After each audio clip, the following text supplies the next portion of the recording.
Hello student, very good morning all of you. Today we are going to read English of class 9th Vihav. This is second chapter. Chapter's name The Sound of Music. संगीत की ध्वनि. Part first.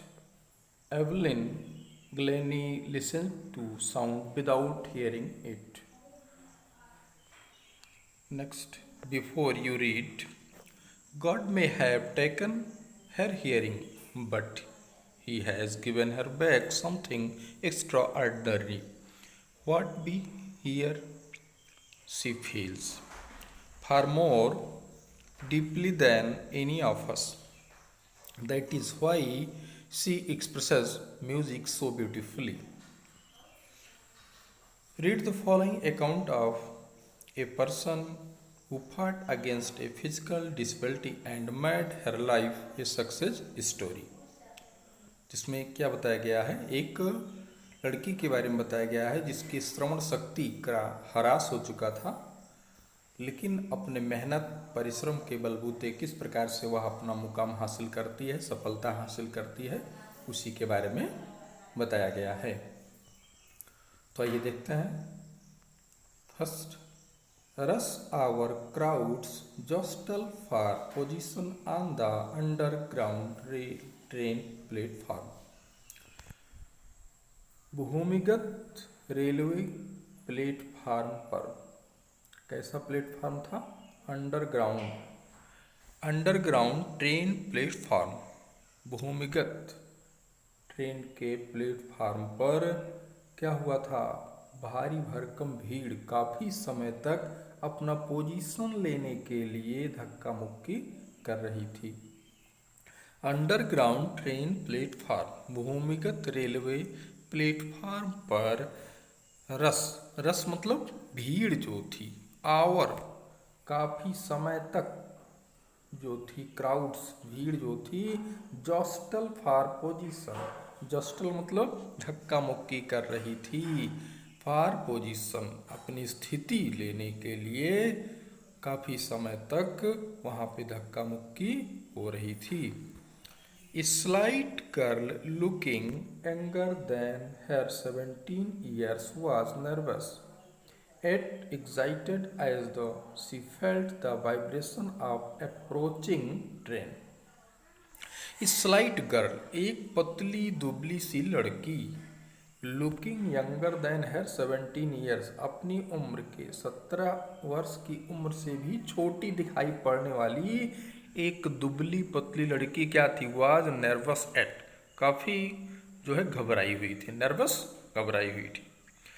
Eight excited as she felt the vibration of approaching train, और वह काफ़ी उत्सुक भी थी. Excited उत्सुक थी किस चीज़ के लिए? सी felt the vibration of approaching train, क्योंकि वो आती हुई ट्रेन के वाइब्रेशन को महसूस कर रही थी. फेल्ट महसूस कर रही थी, वाइब्रेशन कंपन को, आती हुई ट्रेन के कंपन को वह महसूस कर रही थी, इसलिए वह एक्साइटेड थी, बहुत ही ज़्यादा उत्सुक भी थी और नर्वस और घबराई हुई भी थी.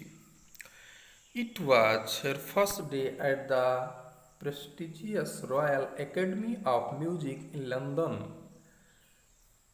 रॉयल एकेडमी ऑफ म्यूजिक में उसका ये पहला दिन था. It was her first day, उसका पहला दिन था. कहाँ पे? Royal academy of music in London, London के प्रेस्टिजियस मतलब प्रतिष्ठित, लंदन के प्रतिष्ठित रॉयल एकेडमी ऑफ म्यूजिक में उसका यह पहला दिन था. And daunting enough for any teenager fresh from Scottish farm, और स्कॉटिश फार्म से आई हुई वह जो टीनेजर थी, टीनेजर का मतलब बालिका, वह किशोरी क्या हुई थी? काफ़ी डॉन्टिंग एनफ, काफ़ी डरी हुई थी. एनफ काफ़ी डॉन्टिंग डरी हुई थी. स्कॉटिश फार्म से आई हुई वह टीनेजर जो थी काफ़ी क्या हुई थी? डरी हुई थी. But this aspiring musician faced a bigger challenge than most, लेकिन इस इच्छा शक्ति वाली संगीतज्ञ, म्यूजिशियन संगीतज्ञ, एस्पायरिंग इच्छा रखने वाली। इस इच्छा रखने वाली संगीतज्ञ ने क्या किया, फेस्ड ए बिगर चैलेंज, काफ़ी बड़े बड़े चुनौतियों का इसने सामना किया, देन मोस्ट, अधिक से अधिक बड़ी से बड़ी चुनौतियों का इस संगीतज्ञ ने, इच्छा रखने वाले इस संगीतज्ञ ने क्या किया, उसका सामना किया। सी वॉज प्रोफाउंडली डीप, वह पूरी तरह से क्या थी, डीप, डीप मतलब बधिर, जिसको बहरा बोलते हैं। सी वॉज प्रोफाउंडली डीप, पूर्णतया बधिर थी, बहरी थी। Next, Evelyn Glennie's loss of hearing had not gradual, Evelyn Glennie की जो सुनने की शक्ति का ह्रास हुआ था, हैड बीन ग्रेजुअल, वह धीरे धीरे हुआ था। ग्रेजुअल मतलब क्रमवार, क्रमशः, धीरे धीरे, slowly. Evelyn Glennie's loss, loss मतलब नुकसान, हानि, किसकी, हियरिंग, सुनने की क्षमता का जो नुकसान हुआ था वह धीरे धीरे हुआ था, अचानक वो बधिर नहीं हुई, बताया गया। Her mother remembers noticing something was wrong. उसकी माता जी को याद है कि उसने देखा कि उसके साथ कुछ न कुछ तो गड़बड़ है। When the 8 years old Evelyn was waiting to play the piano, जब 8 वर्ष की लड़की पियानो बजाने का इंतजार कर रही थी, तब उसकी माता जी ने को याद है, तब उसकी माता जी को याद है, देखा उन्होंने कि कुछ न कुछ उसके साथ तो गड़बड़ है। दे कॉल्ड हर नेम, उन्होंने उसका नाम बुलाया, नाम लेके बुलाया। एंड सी डिडंट मूव, और वो हिली तक नहीं, यानी कि वो अपना नाम नहीं सुन पाई। I suddenly realised she hadn't hear, मुझे अचानक ये एहसास हुआ कि उसको सुनाई नहीं दिया। Says Isabel Glennie, Isabel Glennie ने ऐसा कहा, ऐसा कहती हैं। इसाबेल ग्लेनी कौन, उसकी माता जी। For quite a while Evelyn managed to conceal her growing deafness from friends and teachers, काफ़ी दिनों तक तो एवलिन जो थी अपने डीफनेस को, ग्रोइंग डीफनेस को, ग्रोइंग डीफनेस मतलब बढ़ती हुई बधिरता को, बढ़ते हुए बहरेपन को क्या किया उसने, छिपाए रखा। कंसील, कंसील मतलब छिपाए रखा, किससे, फ्रेंड्स एंड टीचर्स, अपने मित्रों और अध्यापकों से अपने बढ़ती हुई बधिरता को काफ़ी दिनों तक छुपाए रखी। But by the time she was 11, her marks had deteriorated. लेकिन 11 वर्ष की उम्र में, बट बाय द टाइम, समय आने पर 11 वर्ष की उम्र में क्या होता गया, मार्क्स है डिटेरियोरेटेड, उसके लक्षण और भी ज़्यादा खराब होते चले गए। मार्क्स लक्षण, सिम्टम्स, डिटेरियोरेटेड खराब होते चले गए।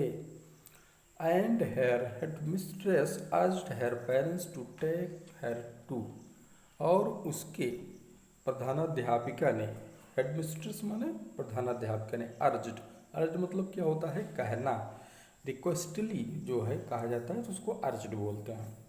उसकी प्रधानाध्यापिका ने उससे कहा, हर पेरेंट्स, उसके माता पिता से कहा, टू टेक हर टू, और उसको ले जाने के लिए कहा। उसके प्रधानाध्यापिका ने उसके माता पिता से कहाँ पे, टू स्पेशलिस्ट, किसी विशेषज्ञ के पास ले जाने के लिए कहा।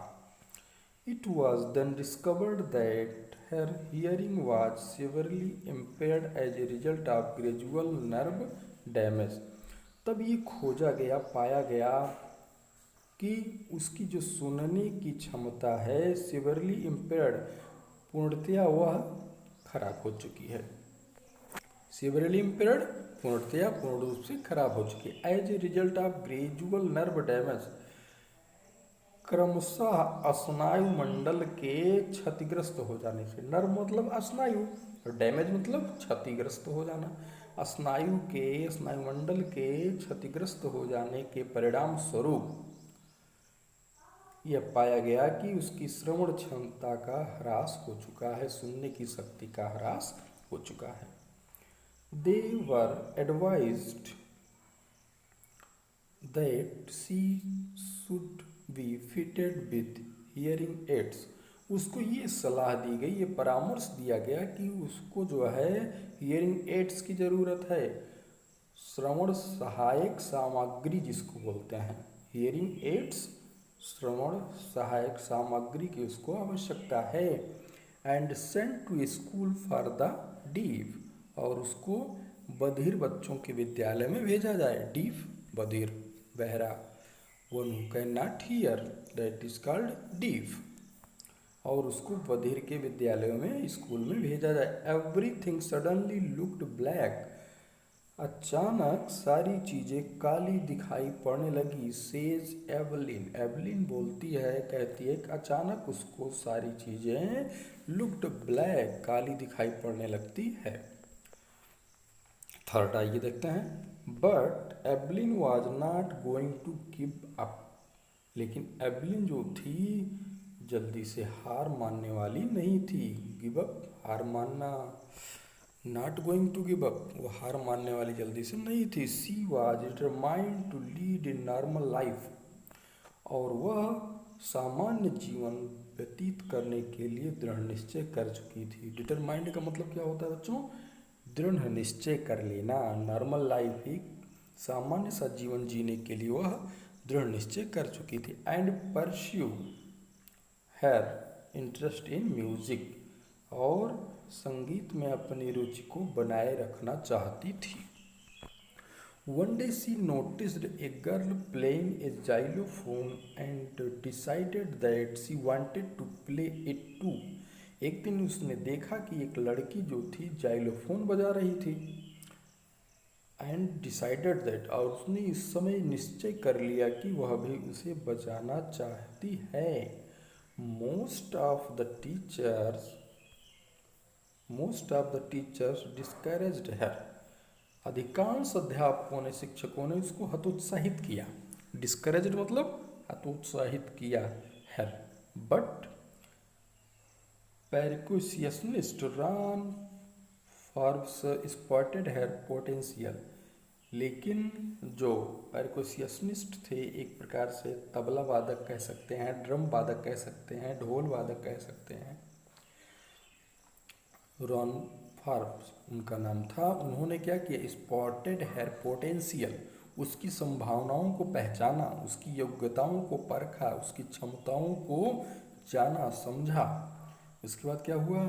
ही began by tuning to large drums of different notes, उन्होंने अलग अलग ट्यून के दो बड़े ड्रम को भिन्न भिन्न तरीके से बजाना शुरू किया। आगे क्या? Don't listen through your ears, अपने कान से इसको मत सुनो। Don't listen through your ears, अपने कान से इसको मत सुनो। ही वुड से, वो कहा करते थे। Try to sense it some other way, इसको अन्य तरीके से समझने का प्रयास करो। Try to sense it some other way, some other way मतलब दूसरे तरीके से इसको समझने का प्रयास करो। सेज एवलिन सडनली, अचानक एवलिन कहती है, I realised I could feel the higher drum, मैं एहसास कर सकती हूँ।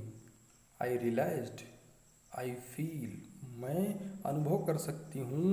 Higher drum from the waist up and the lower one from the waist down, मैं इस ड्रम के ऊपरी और निचले दोनों हिस्सों के आवाज को अलग अलग सुन सकती हूँ। Higher drum from the waist up, ऊपर की आवाज को, ड्रम के ऊपरी हिस्से की आवाज को, and lower one from the waist down, और इस ड्रम के निचले पायदान की आवाज को मैं सुन सकती हूँ। आगे क्या होता है? Forbes repeated the exercise, Forbes ने क्या किया? उसी अभ्यास को दोबारा दोहराया।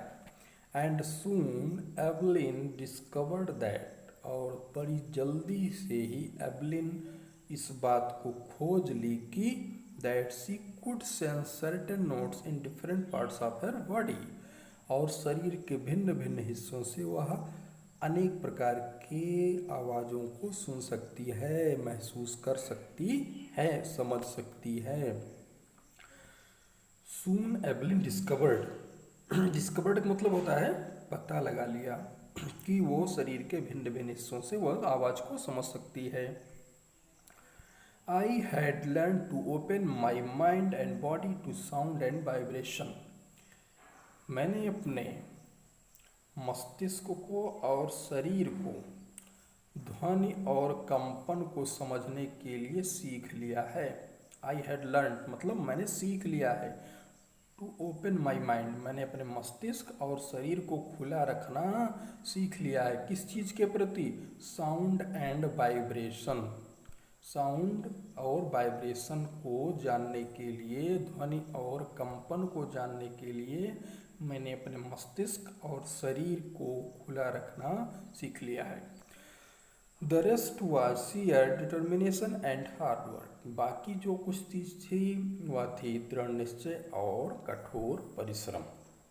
द रेस्ट वॉज शेयर, बाकी जो कुछ बचा था वह था क्या? उसका डिटर्मिनेशन, पक्का इरादा, दृढ़ निश्चय and hard work. So student, you have read first, second, third paragraph, and you will read next paragraph next time. Thank you.